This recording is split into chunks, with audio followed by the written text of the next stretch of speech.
ఇప్పటికి మెంతులు వేసేసి నేను 1 మంత్ అయిందండి. ఇంకా మొలకలైతే స్టార్ట్ అయిపోయావండి. సో, చాలా హ్యాపీగా అనిపించింది మెంతి కూరని చూసేసి.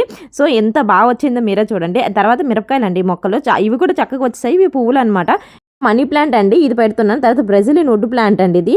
సో, అది కూడా మంచిదంట. జాడ్ ప్లాంట్ ఇవన్నీ కూడా అన్ని బాగానే వచ్చాయి కానీ 2 ఫెయిల్ అయిపోయాయండి. ఒకటి కొత్తిమీర అలానే లోటస్ ఫ్లవర్ వేసాను. అది కూడా ఇంకా ఫెయిల్ అయిపోయిందండి. వేసే విధానం అనేది మనకు తెలియదు కదా. మీ చెల్లిని చూసి మీరు ఇన్స్పైర్ అయ్యారా అని అంటున్నారు కదా.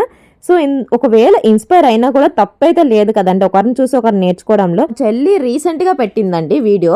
అలానే నేనైతే 1 మంత్ బ్యాక్ అనమాట. మా హస్బెండ్ అప్పుడు లీవ్లో ఉన్నారు. అప్పుడు పెట్టాను. అక్టోబర్ 10కి అనమాట నేనైతే పెట్టానండి మట్టి తెచ్చి. తనకు నేను చేస్తున్నట్లు తెలీదు, తను చేస్తున్నట్లు నాకు కూడా తెలియదండి. ఒకరికొకరు అనుకోకుండా మేమైతే ఇంకా గార్డెనింగ్ అయితే స్టార్ట్ చేస్తాము. సో, ఇంకా ఇదే ప్లేస్లో మా చెల్లి ఫస్ట్ పెట్టడం వల్ల మీరు మీ చెల్లిని చూసి ఇన్స్పైర్ అవుతున్నారని. మనకి గార్డెనింగ్ చేయడం అంటే ఇష్టమైన, నాకు కూడా గార్డెనింగ్ చేయడం అంటే చాలా ఇష్టమేనండి. సో, వీలు కాక నేనైతే ఇంకా నార్మల్ చిన్న చిన్న పోట్లు అయితే పెట్టేసుకుని ఇక్కడ మనీ ప్లాంట్, ఇంకా బ్యాంబూ ప్లాంట్స్, ఇంకా స్టోన్స్, సో ఇవన్నీ నేను ఆన్లైన్లో తెప్పించానండి. సో, కొన్ని మొక్కలు వచ్చేసి నేను బయట నుంచి తెచ్చుకున్నాను, కొన్ని ఆన్లైన్లో అనమాట. సో, ఈ ఫైనల్ ఇంకా మెట్ల మీద ఇట్లా సెట్ చేస్తానండి. మనీ ప్లాంట్, బ్యాంబూ ప్లాంట్ అలానే జాడ్ ప్లాంట్ చాలా మంచిదండి. ఇంటికి అఫిలిటీ మీద క్లిక్ చేస్తే ఆల్ ప్రొడక్ట్స్ అయితే వస్తాయండి. తప్పకుండా ట్రై చేయండి.